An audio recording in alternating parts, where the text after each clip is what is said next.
Check. Keep it alive, through these lines I write. I keep it live cause I thrive. I might just blow your mind tonight. I'm so hyped, but it's no hype. From this height, it's direct hits on sight.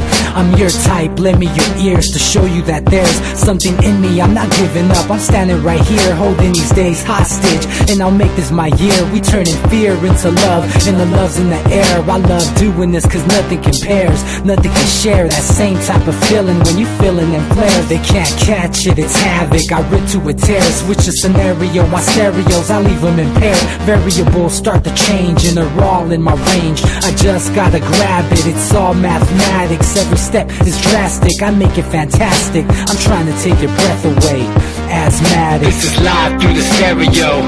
Go and let it blow, blow through the stereo. I'ma let them know through the stereo. Yo, here we go through the stereo, stereo. This is live through the stereo. Go and let it blow, blow through the stereo. I'ma let them know through the stereo. Yo, here we go through the stereo, stereo. Yeah, just nod your head with it, so explicit and vivid. Every image is intricate, intimate. I put my all into it, no scrimmage and no rules. I'm a pro tool, hear my heartbeat, beat into the vocals. I'm so loco, lost my mind, oh no. It's ponderoso, dope, so no overdose, cause it's dope, yo. Man, this is house grown, mixed with some milestones. So I let the style flow down like the Dow Jones, bringing it with some foul tones, letting the crowd know we getting loud, so it's eardrum rudiments. Yeah, we bring it rude again. Move, little hooligan. Music for tuning in, full time to the 10. I'm on my clock like I told you. I'm doing this for dreams we pursuing. Hey everybody, welcome back to the Anti-Media Radio. Once again with your host Nick Bernabe here on UCY.tv. Thank you all for tuning in and welcome back to the show. I'm glad to be back with you and glad to bring you this anti-establishment media show twice a week, Monday and Wednesday. Make sure you catch us every day. Monday we had a bit of a technical hiccup, but keep in mind we're working on that and it's not going to happen again, hopefully, anyway. We got a really awesome show for you tonight. Hopefully you caught the show last night. We had Vermin Supreme last night on Tuesday night with SM Gibson and Shannon. And for those not familiar with Vermin Supreme, he's a presidential candidate, in fact, that has been running since the 80s. Of course, it is a satirical candidate, just like D's Nuts. But it's a really important aspect of the electoral system because it's really important to critique the system and make fun of it and create humor out of it because let's all face it, the electoral system is a joke. As far as, democracy is concerned, it's not a joke to the people that are affected by it, including all these poor children coming out of Syria that are washing up on shore in Turkey and Libya right now because of the horrible policies that are coming out of the U.S. foreign policy and causing the civil war in Syria. And yeah, you may not know that the U.S. is behind it, but we are, unfortunately. We're backing the rebels. We laid the foundation for ISIS to be created because we took out Saddam Hussein, created the vacuum out there.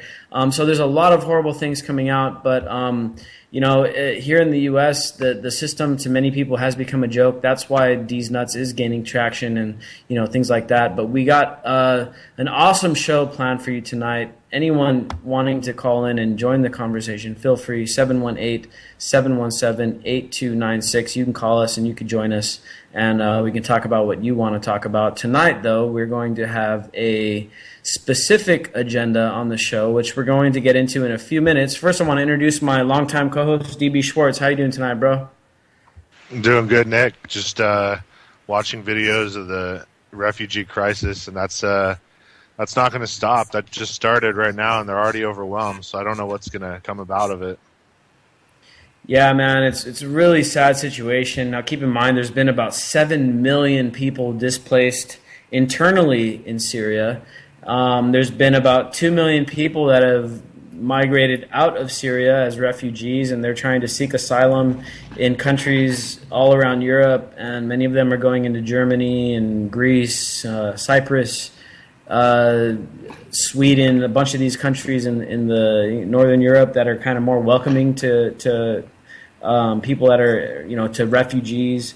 In England, unfortunately, there's a bunch of people that kind of think like Donald Trump followers, and they're very resistant to refugees coming in, and they're blaming all of their economic problems on refugees. The fact of the matter is, there's been very little refugees flowing into England, but nevertheless, it's become a political talking point out there. And here's the UK's got the semi-permanent dole, so it's not like here where you have to continually keep going back and forth through the system to get your welfare benefits. It's like over there, you just stand in line and you pick up a check, and all of the immigrants basically know that. So their own success in a weird way of providing for the citizenry is now actually absolutely being taken advantage of. But don't think for a second that you should have any sympathy for any empire that's sucking in its own casualties. Exactly, man. And that's the thing that a lot of these people don't get. And, I'm talking about Donald Trump followers. I'm talking about the people in England that are, saying that the refugees are causing a bunch of problems.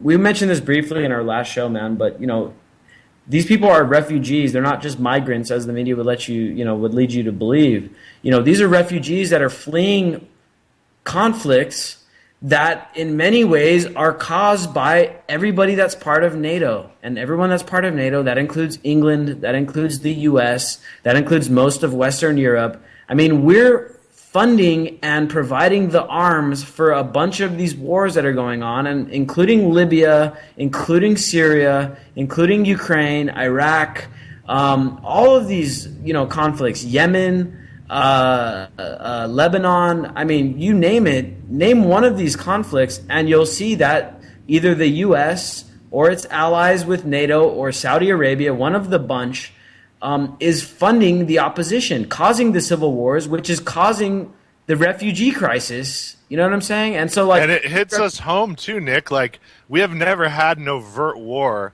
with a declared war with any Latin American country. Yeah, we fought Spain, but we haven't had to. We've basically overthrown people and in place dictators, and they've done the job for us, the dirty work.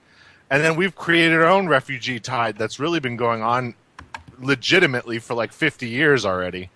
And people now, now that a guy like Trump's running and he's, right on the cusp of another economic collapse, another depression, only this time with tons more people, and nobody can grow crops and everybody's scared. So, you know what?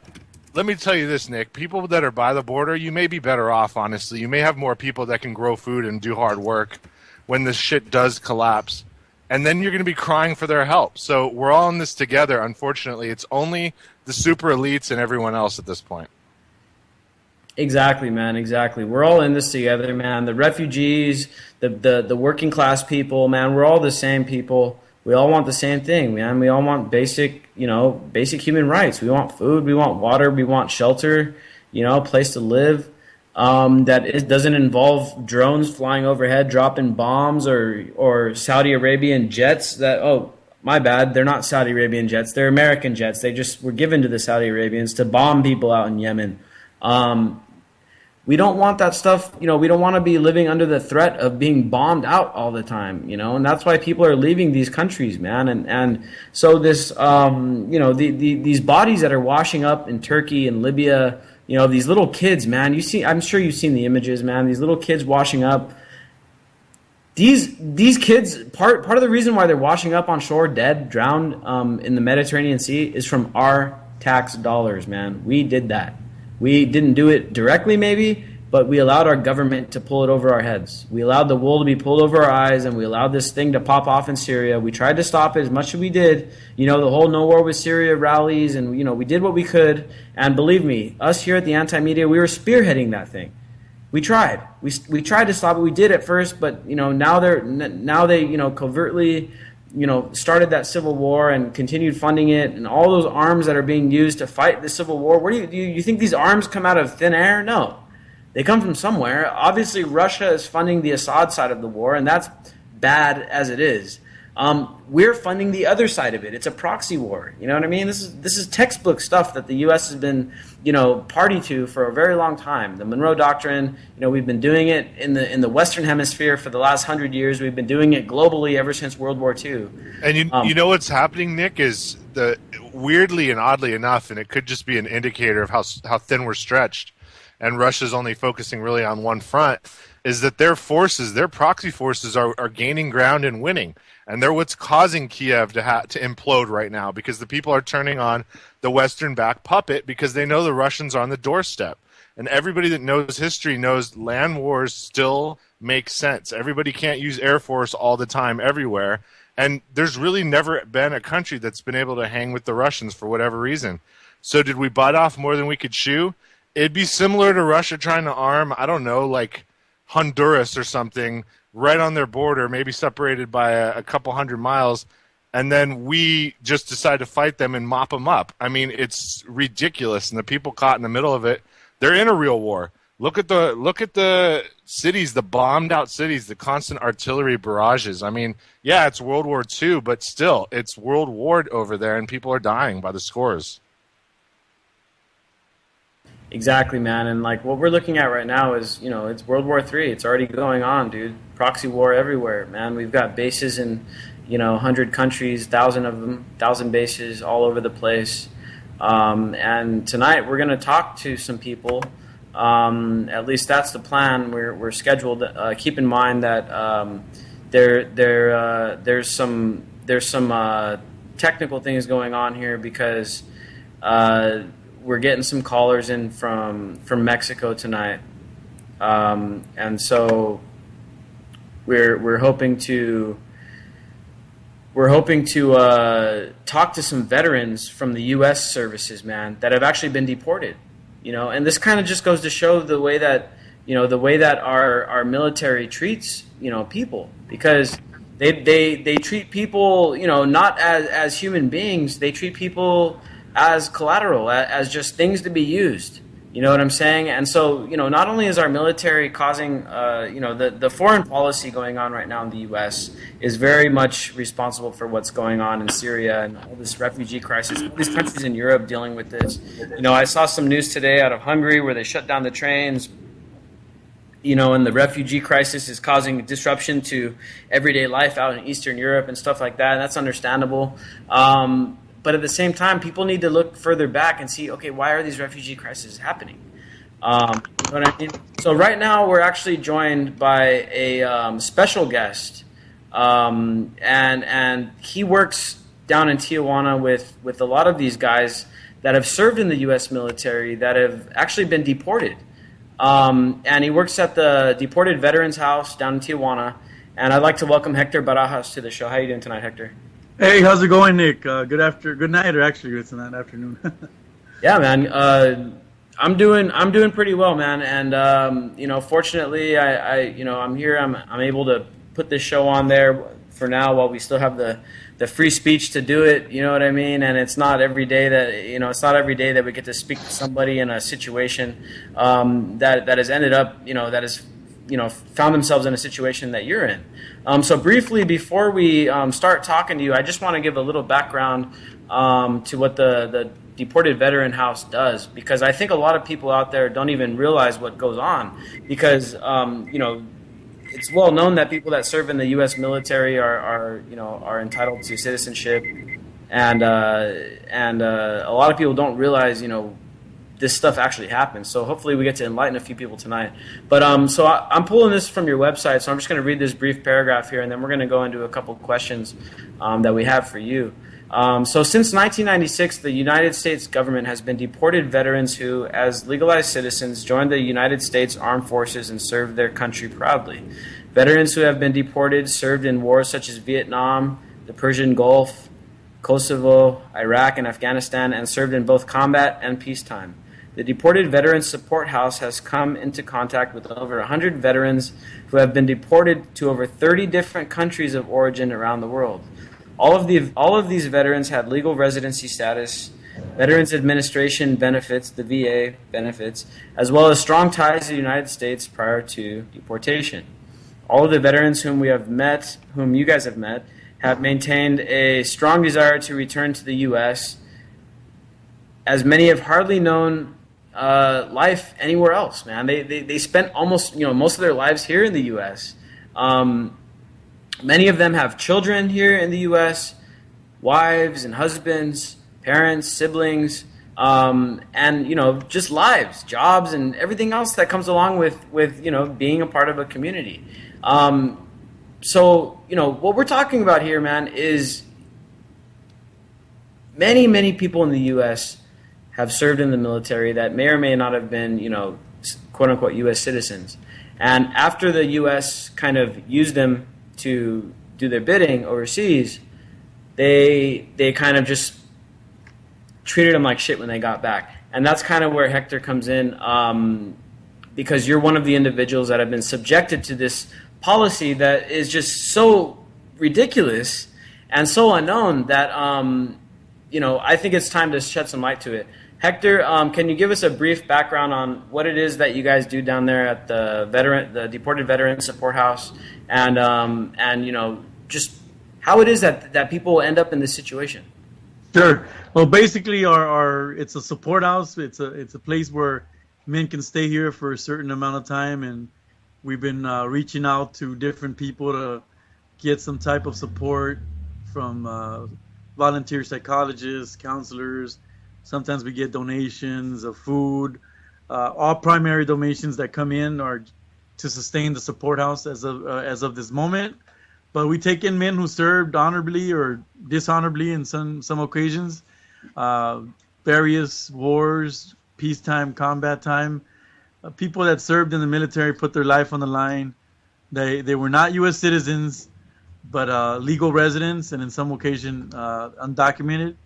But they all put on the uniform, and when they got out of the military, they got into some kind of trouble, varying from writing a bad check to possessions, and some of this stuff can be connected to the service. You come back from military combat and you start by drinking, and the next you're using to cope with certain things, and the next you could either get caught for possession or you start selling to take care of the habit. So it varies from person to person. They didn't get their citizenship when they were in the military because of fault of the chain of command and because of the fault of the soldiers. So what we're trying to do is we understand what the problem is. We're trying to find a solution to return these men home, because at the end of the day, if I die tomorrow, I'm going to be buried like any other American veteran with all my military honors and whatever the VA can provide. So I think that's a slap in the face when we're willing to put our lives on the line, and now they're throwing us away. The Vietnam veterans went through a lot of things when they got back. They didn't get the treatment that they were supposed to get, and they were spat on and all these things that happened to them. We're not saying we're saints, but I think that we should treat our soldiers better than that. Exactly, man. I agree with you, man. And we on this program we talk a lot about foreign policy, and we're pretty critical of it. But we're never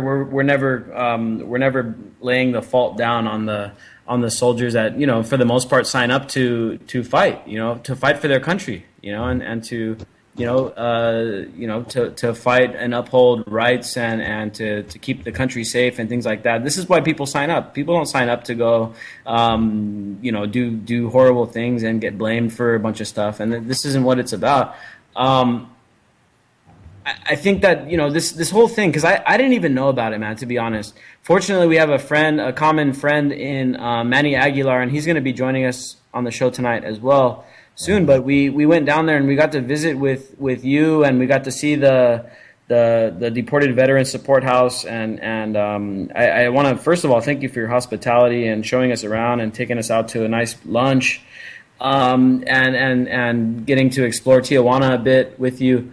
But the thing that really stood out to me was the way that, as you said, people go and they fight in these wars that are, many times very horrible situations like Vietnam and Afghanistan. I personally have a family member of mine that fought in Afghanistan, and he suffered some major mental trauma from the war. And here in the U.S. on the streets all the time, we see these guys that are out on the streets that are Vietnam veterans, and they're out there and they obviously got issues that they are having trouble coping with, and a lot of the veterans that are been deported likely suffer from a lot of these same things, man, like PTSD and a lot of the trauma that comes along with fighting in places like Afghanistan and Vietnam and these kind of things, and so first of all,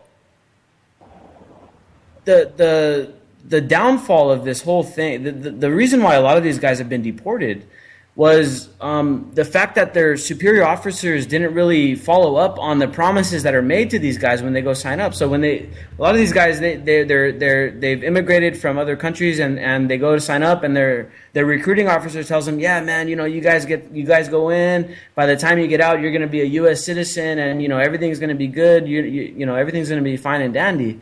In fact, I mean, on TV they showed these ceremonies where Obama's out, the president's out there, bringing people from all over the country that have joined the military and making them U.S. citizens on TV. I've seen it plenty of times on TV where there's a huge ceremony, and it's very, very it's very symbolic the way they do it. But the reality of the situation, it seems like, is that they're bringing in a bunch of these guys that have immigrated in. They bring them to the military. They have them run. They have them go out and send them overseas, and then they kind of just forget about them. Is that kind of the situation that you've witnessed with a lot of these guys?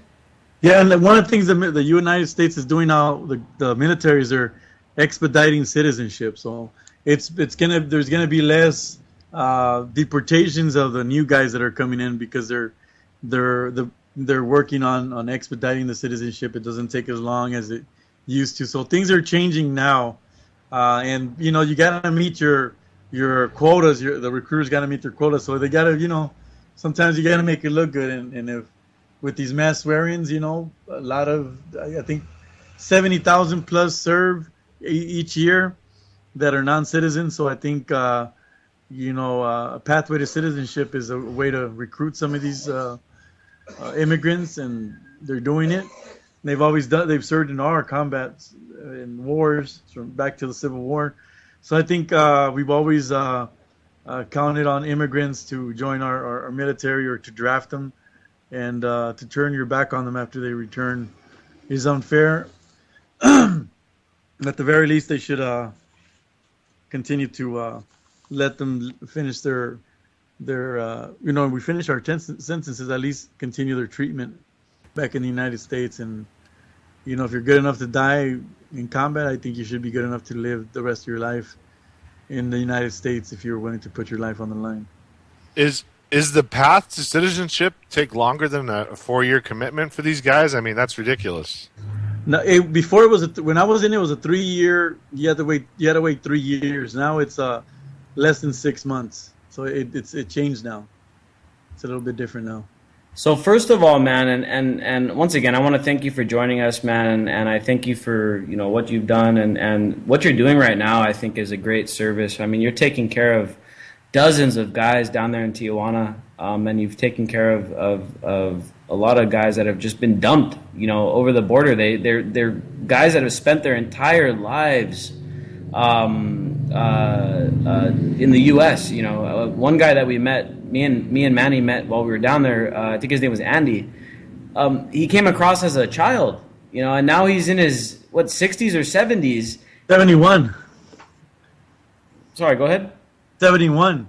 Yeah, and he's 71, and he was deported. I think he said in 2009, and he spent his entire life in the U.S. and he was dumped down in Tijuana with nothing, no family. No connections, no money. All he had were the clothes on his back, and he was dumped down there after serving during the Vietnam War era, and he got into a little legal trouble, and then as an old man, he's dumped down in the streets, and so this is just completely unfair. So first of all, I want to just put the website out there, deportedveteransupporthouse.com. Anybody out there listening tonight that wants to support these guys that have supported us, feel free to go to their website. You could donate to them. You could send them support. You could send them, the stuff they need. They need food. They need supplies to help these guys. They have a boarding house down there in Tijuana where people can go in there. They can start getting rehabilitation. They can start looking for work. They can start getting the resources that they need to get back on their feet. Because keep in mind, a lot of these guys are also mentally scarred. Not only have some of them suffered physical, battle scars, but also mentally, man. They're mentally scarred, PTSD. The Vietnam War era put out a lot of guys that came out back from Vietnam with mental issues and really finding a really hard time to cope. Not only that, that's just back here in the U.S. Not only are they finding a hard time to cope here, when they do run into trouble, they end up getting sent out of the country, and then they're really left with nothing to really support them with. I want to introduce Manny Aguilar into the program. How you doing tonight, Manny? Hey, how you doing, Nick? I'm just happy to hear Hector's voice right now. This story, man, really moved me. One of the biggest injustices I've seen by the government, and it was a blessing to be able to, basically touch my brother Nick Bernabe and, of course, Lily, to go across and do justice for all these veterans that were deported because the government basically used them and spit them out and stuff like that. And that is one of the most biggest injustices I've seen in a long time. And this story moved me. So right now, I'm trying to help any way we can and stuff like that. And so, so thank you very much to everybody involved and stuff like that.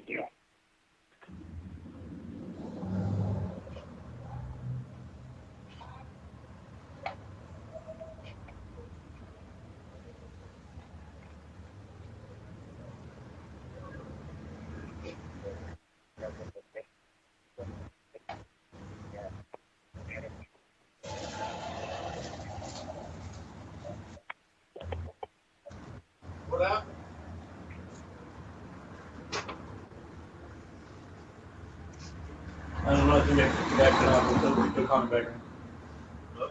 They'll call right now.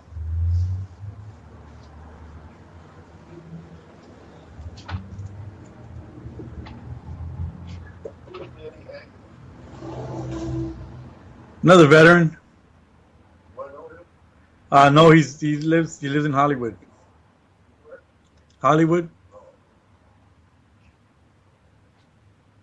Can you hear me? Now we can hear you guys.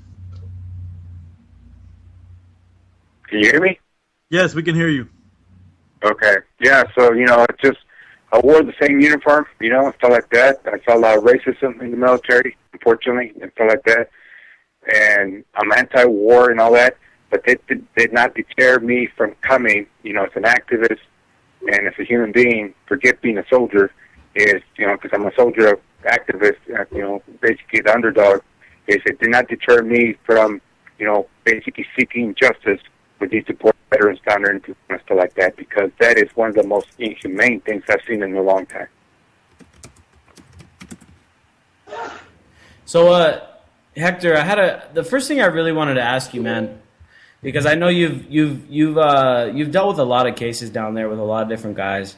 Out of all the guys that you've dealt with and all of these veterans that have served and then been deported, which one to you really stands out the most? And if you can, if you can get a little personal on this story, man, that'd be great. Let us know, man. Like, what is it that out of all of the stories, which one really stands out to you the most?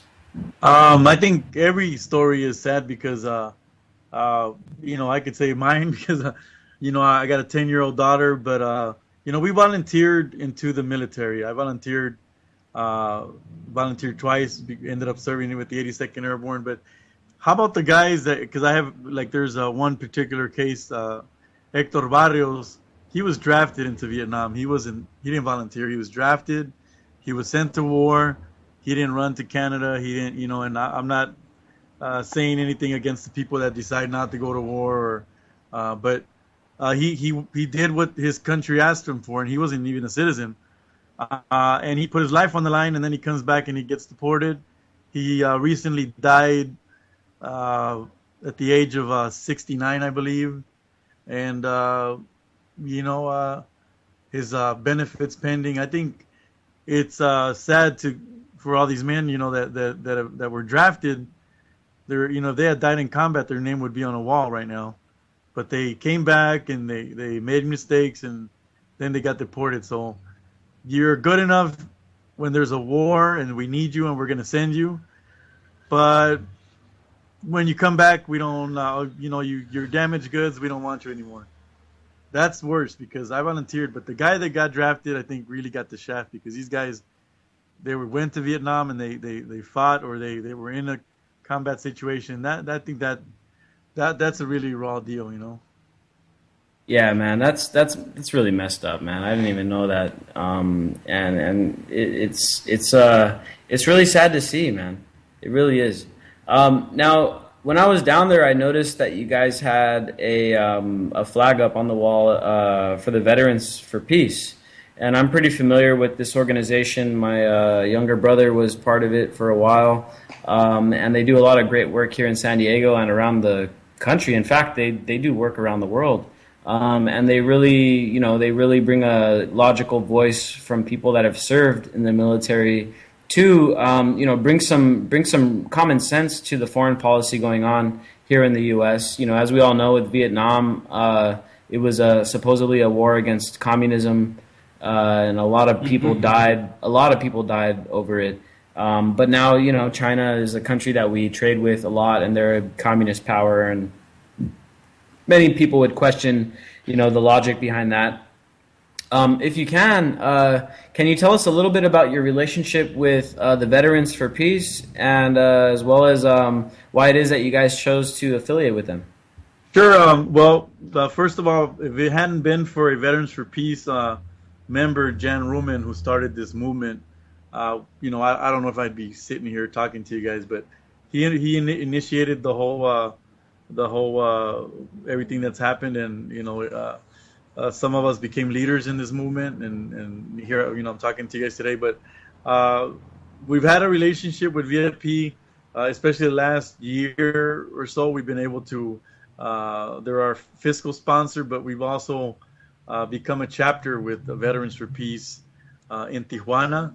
We would be the third chapter outside of the United States, and we're hoping that because we're a mostly deported veterans chapter, we can bring up some of the things that we're going through on a national level, and they've been very supportive. They just had their national convention in San Diego, and a bunch of guys came across from all over the world, New York, Japan, some guys that were in the Vietnam chapter, Vietnam. So it was gave me a lot of hope, and we started a legislative workshop where we're forming a committee. So it's a very good relationship. And one of the things that I've always said about Veterans for Peace, and I'm new to being an activist, but most of the organizations in the United States that are made up of veterans, they're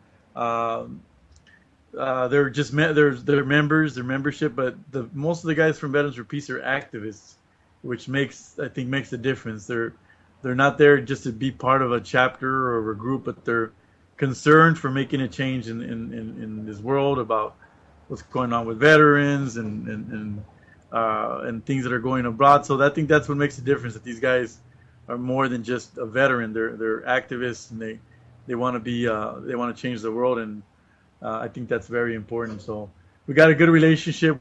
We got one guy visiting us from VFP, George Johnson. He's here with us today, and that's I think it's very big that these guys are going out of their way to come visit us and continue this relationship. So, and any veteran, it doesn't have to be just Vets for Peace. Any organization is welcome. We're all supposed to be brothers, and we'll support each other and help each other. We leave no man behind in the battlefield, and we're not supposed to leave them behind when we return either, to some aspects, so. Exactly, man. Well put. The veterans, man. It's a huge topic here in the U.S. because the veterans are mistreated, whichever way you cut it. If we look back in time at the people that got back from Vietnam, many of which were drafted, as you mentioned, as one of the deported guys were drafted. It wasn't their choice to go fight, and they were treated like shit. I don't know how any other way to put it when they got back. Not only by the people, but by the government, as I mentioned earlier, by the VA, as more or less let 200,000 guys kind of die waiting to get medical service. My own brother took him a year and a half before they would give him any kind of medical treatment, even though he had major issues that needed to be addressed, and it took a long time. And all these politicians here in the U.S., and it kind of relates back to the meme that we posted tonight for the show, as far as how the politicians mistreat the veterans, and they love to give all kinds of lip service while they're running. Oh yeah, I'm for veterans, and I'm gonna do the right thing for the military. But the fact of the matter is, it's like they only really give good treatment to the guys before they go fight. Once they get done fighting, they come home and they get into a hostile situation, whether it be with the public or whether it be with the, trying to get the benefits, or, trying to receive health care, trying to receive, therapy for the mental trauma that they're put through. And that's really a huge issue here in the U.S. and elsewhere, because the guys that, as you said, they're good enough to fight, but when they get back, then it's kind of like, okay, well, they don't give a shit about them, and it's very much witnessed here on the streets on a daily basis, especially here in San Diego. We got the highest per capita homeless population in the country. 40% of the veterans in San Diego 40% of the homeless population in San Diego are veterans, man. And so the people don't even get a proper treatment when they get back. And that's a huge problem. So before I ask you this next question, I just want to go back to the website, deportedveteransupporthouse.com. If you guys feel compelled to, support this cause and help these guys out that are dealing with a lot of stuff down there, feel free to go to their website, and from there you can figure out how to donate and support them any way you can. Hector, I got another question for you. As far as other things that people can do to try to help you guys out. I know you guys are working on some things like legislatively and from the activist point of view. What is it that people that are listening tonight can do to help, get you guys back to where you want to be, back with your families here in the U.S., and what is it that we can do to try to make that happen? Raising awareness, sharing our stories, just being very, like I said, that's very important, because you never know where it's going to reach, who it's going to touch. We met Manny Aguilar, who came down here, and he connected us with you, and it's just it's a snowball effect. So everything, sometimes even the bad, can open up doors. So raising awareness is very important. We now have a solution. We have a resolution that we can implement through Congress. So we're ready for any kind of support, be it for the House, for the men that need it. But we also, that I don't mind donations and getting some canned goods and all that, because we all, or maybe, when somebody sends something and sends money or those kind of things. But I've worked all my life. I've served the military for 6 years. I've worked construction. I don't like to live off of people's donations. It's great, but I want to go home and continue to work and help support my family, my daughter, her mother. That's what I've always done, and the most important thing to me is going back to my family. That's the goal. And since I've been involved in this work, to continue to make this world a better place in some way, shape, or form, and it begins with ourselves. And it's a constant battle every day, because I've had all kind of things, from being homeless to being having addiction problems. So last couple of years things have been going really, really good in those, in relation to those things. So, but it starts from within. We all got to want to make a change from within ourselves, and that's where it starts, because it affects everybody around us. That's a great point, man. So you say there's some resolutions that you have heading to Congress. Can you tell us a little bit about those? Sure. Well, our message when we formed the community a couple of weeks ago is we want to be recognized as U.S. nationals. We want to introduce this resolution through Congress, and that includes all veterans. It doesn't matter if you're honorably discharged or not. It doesn't matter if you served 6 months in jail to 2 years to 10 years. And none of that it's irrelevant. What's relevant is that you're served in the military, that you are recognized as a national.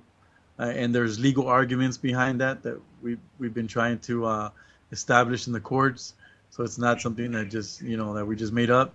By law, U.S. nationals cannot be deported, and the definition of a U.S. national is somebody that owes their permanent allegiance to the United States. I swore to defend and even put my life on the line, and that's permanent.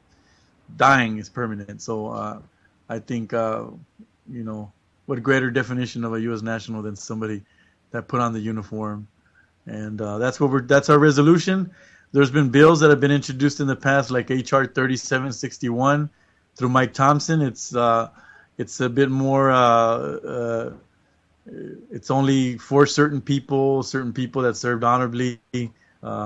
Sometimes you got to take what you can get, but our goal is to get everybody, to include everybody. We don't want to do what the U.S. government did and just these guys are good enough for this or good enough for that or not good enough.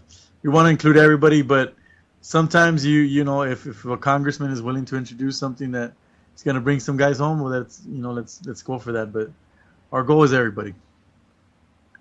Awesome, man. Well, I'm glad you found some support down in the Congress. We all know here on the anti-media that the Congress is pretty shitty for the most part. I'm glad you guys found someone to willing to support you guys and help you out. I want to hand the microphone over to Manny because I think Manny has a lot of valid points here. DB, feel free to interject on anything that you feel like talking about. I was just gonna say, Nick, 40% of the homeless population are veterans in San Diego.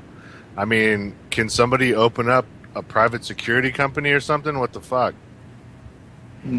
Yeah, man. I mean, for real, dude. I mean, the veterans here in San Diego that are living on the streets, need help. All the veterans need help, man. A lot of these guys are dealing with a lot of things, and you remember back in the first Iraq War, they called it the Gulf War syndrome.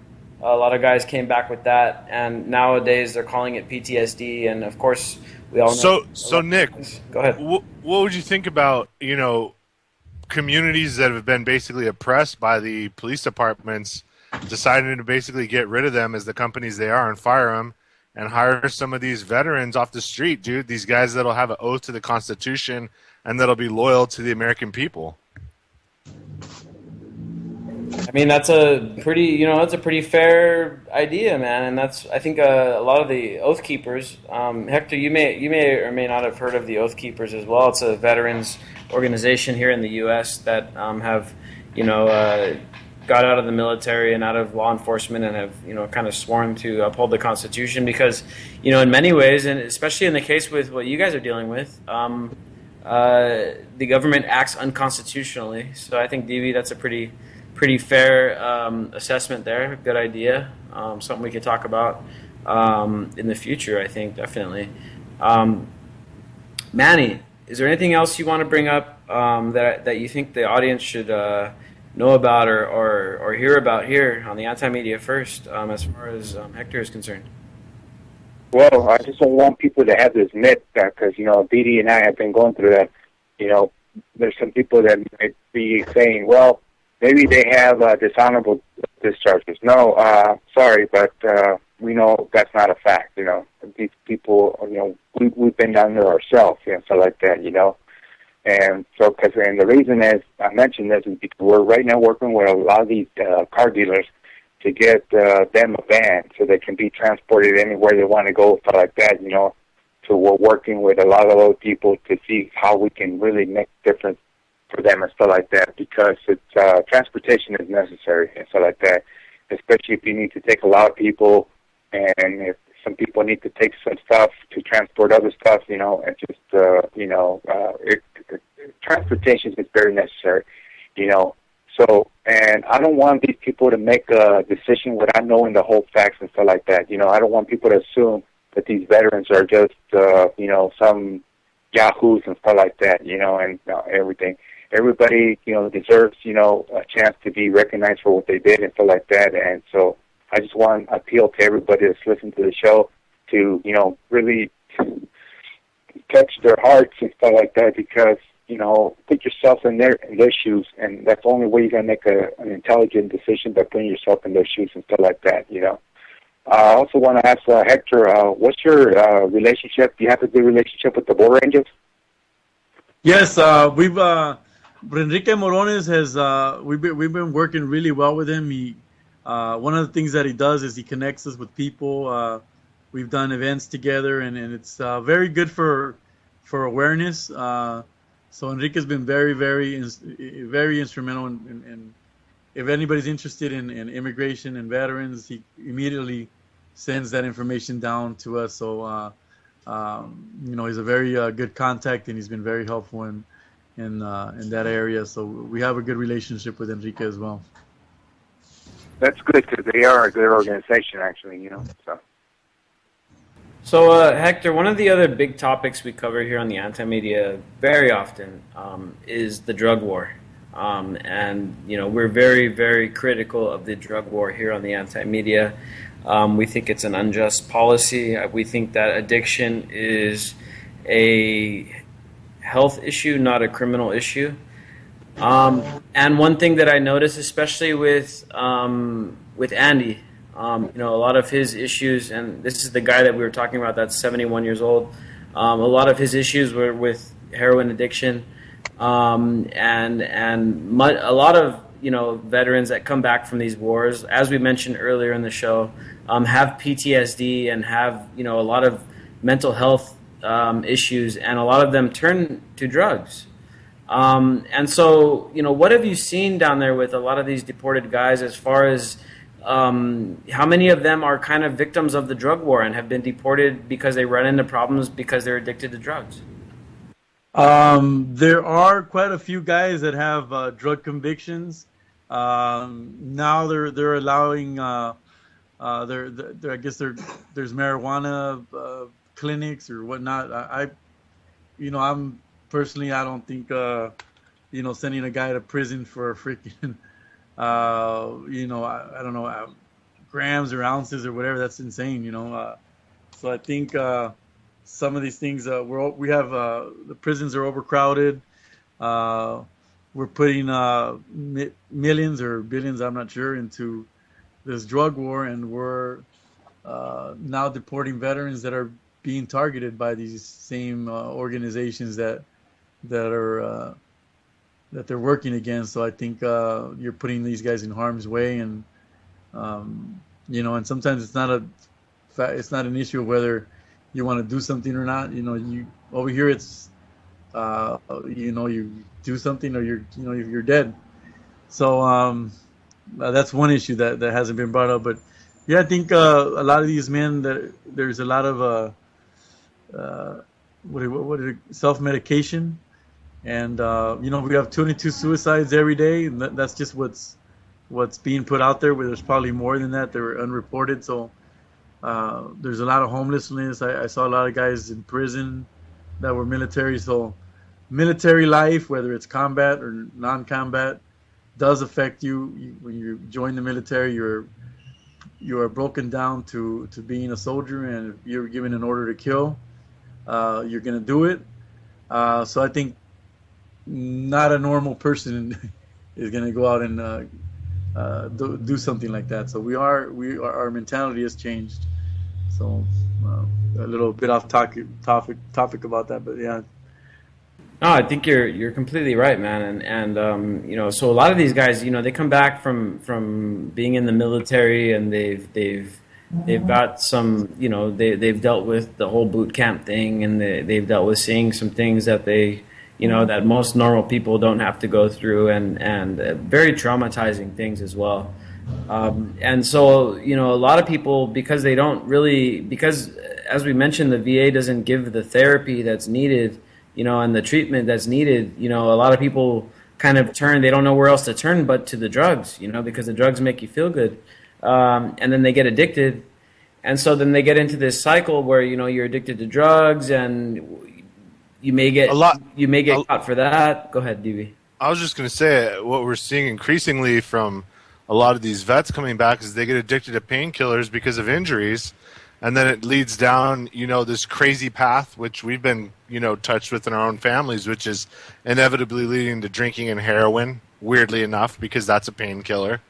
And they have, you know, studies, comprehensive studies showing the use of psychedelic mushrooms would heal a lot of their mental issues, or ayahuasca, or they could use marijuana for pain consistently all day if they had to, yet no, because that will break up their monopolies and all their dirty black ops money. They will never, ever allow these vets to actually heal. Exactly, man. And so a lot of these guys, instead of getting legitimate therapy and stuff, they throw them on these meds, you know, and opiates, Oxycontin, pain meds, these really harsh psych meds and stuff like that. Instead of exploring other treatment options and more therapy, they kind of just jam these pills down their throats and stuff like that. And that kind of leads a lot of guys down the path to addiction, you know, and it really creates this vicious cycle where, you know, some of these vets that have been deported, maybe they got caught for addiction, maybe they didn't, maybe they were addicted, and then they had to go, because they were addicted, they started stealing stuff to feed that addiction, to heroin, or, you know, to whatever it is that the drug of choice that they use to kind of numb that mental pain that they're going through. And really, it just is kind of a symptom of the bigger, you know, issue here, is that, you know, we're just not taking care of the guys that we're sending and putting them through a bunch of these really traumatizing situations. We're not taking care of them properly when they get back. Whether they're the guys that are still in the U.S., whether the guys that are in the U.S. and that are homeless, the guys in the U.S. that are now in prison that were in the military, or the guys that they've, you know, deported back to the countries, whether it's Mexico or, you know, the 30 other countries that they've deported people to that we know of right now. You know, they're just not treating people the right way when they get back. Hector, is there anything that you can throw out there? Maybe some tips in case there's anyone listening from the VA, anyone listening in the government that, you know, I know there's several government agencies that listen to this show. Anyone out there that you can throw some tips out to, is like, how can we go about preventing this? How can we help these guys, whether they're U.S. nationals or not? How can we prevent them from being, you know, run through the grinder, falling into addiction, falling into, you know, these vicious cycles that a lot of the veterans have fallen into? And it's become almost systematic. As you mentioned, the suicides, it's 22 a day now. You know, there's been more guys committed suicide in the U.S. military than have actually, you know, died in combat in Iraq and Afghanistan. Now, what do you think that it is that we can do to try to prevent this from happening to begin with? Education on or programs of when you join the military, educating these people that the citizenship is not automatic, making sure that they're follow up on making sure they get their citizenship. If they don't want it, sign some kind of form where you deny it, and you know the consequences of not getting your citizenship. And after the military, making sure that these men are treated,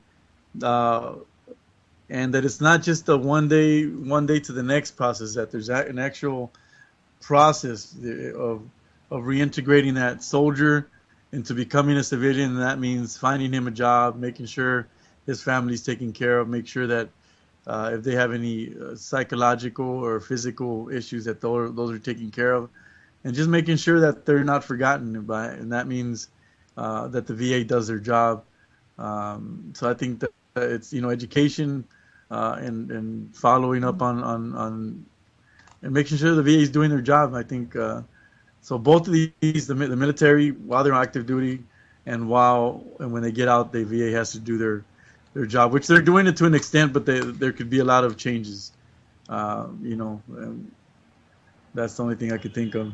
Yeah, man. I mean, I couldn't agree with you more. The VA has been run through the grinder in the past year with scandal after scandal, inefficiencies, and ignoring people's problems. Like I said, my own family have gone through these issues personally, and so I know firsthand how it is. What people have to deal with when they get out. And it's these politicians, man. I can't stand them.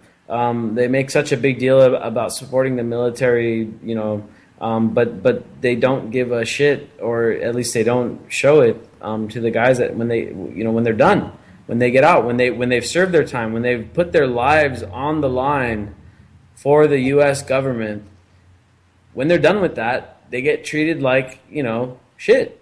And you're a perfect example of how it is to be, how it is to be a person that has shown has been useful for the government for some time, but then when it comes time to actually following through on their commitments, following through on their promises, it's just not, it's really not there.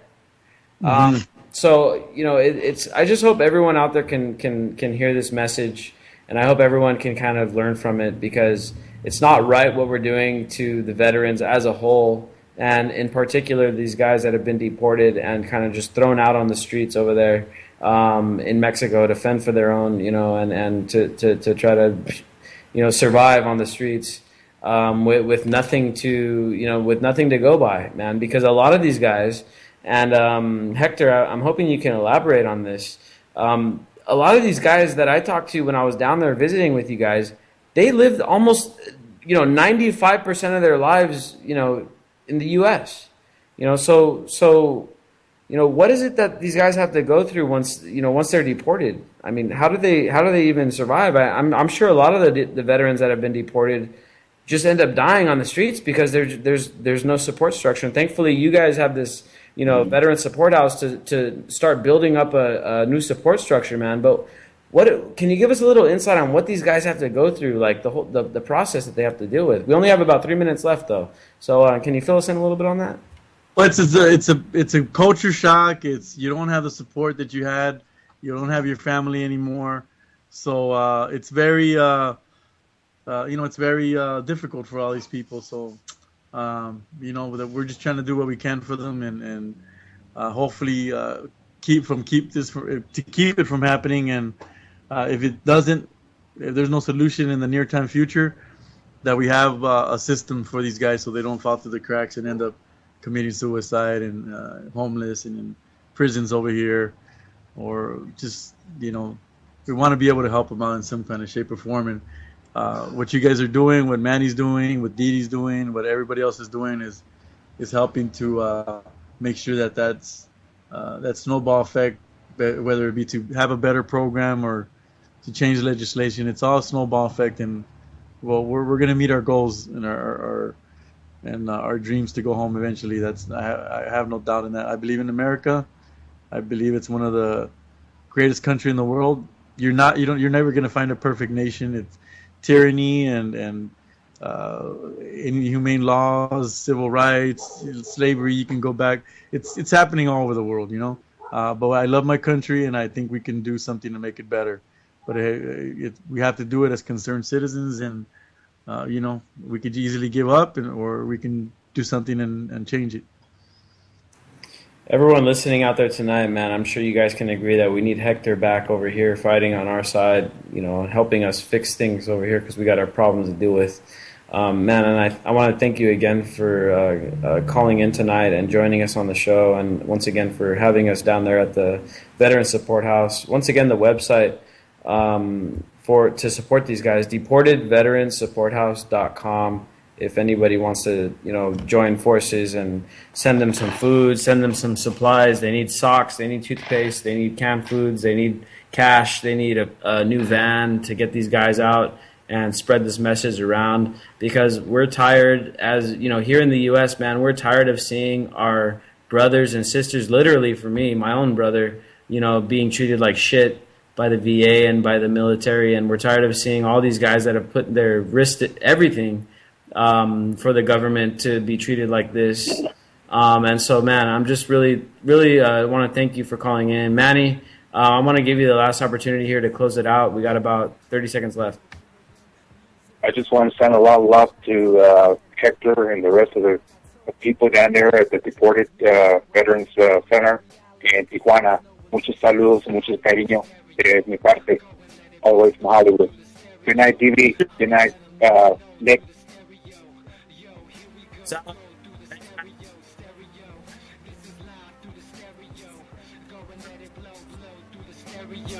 I'ma let them know through the stereo. Yo, here we go through the stereo.